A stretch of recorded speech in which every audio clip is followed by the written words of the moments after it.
1 Samuel chapter 21. Then David came to Nob to Ahimelech the priest. Ahimelech came to meet David trembling and said to him, Why are you alone, and no man with you?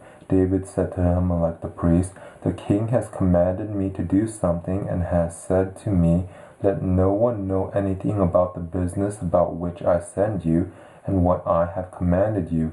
I have sent the young men to a certain place. Now therefore, what is under your hand? Please give me 5 loaves of bread in my hand, or whatever is available. The priest answered David and said, I have no common bread, but there is holy bread, if only the young men have kept themselves from women. David answered the priest and said to him, Truly women have been kept from us as usual these 3 days. When I came out, the vessels of the young men were holy, though it was only a common journey. How much more then today shall their vessels be holy? So the priest gave him holy bread, for there was no bread there but the showbread that was taken from before Yahweh, to put hot bread in the day when it was taken away.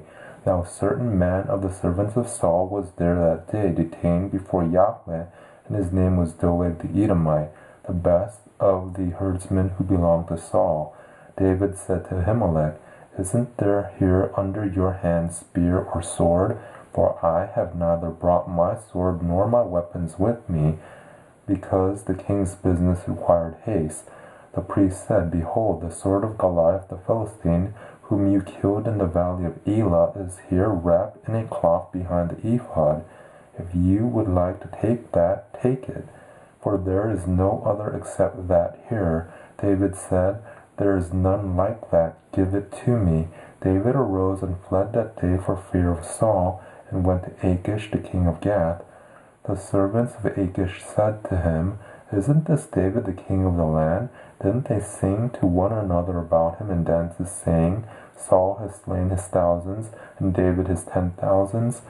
David laid up these words in his heart, and was very afraid of Achish the king of Gath. He changed his behavior before them, and pretended to be insane in their hands, and scribbled on the doors of the gate, and let his spittle fall down on his beard. Then Achish said to his servants, Look, you see the man is insane. Why then have you brought him to me? Do I lack madmen, that you have brought this fellow to play the madman in my presence? Should this fellow come into my house?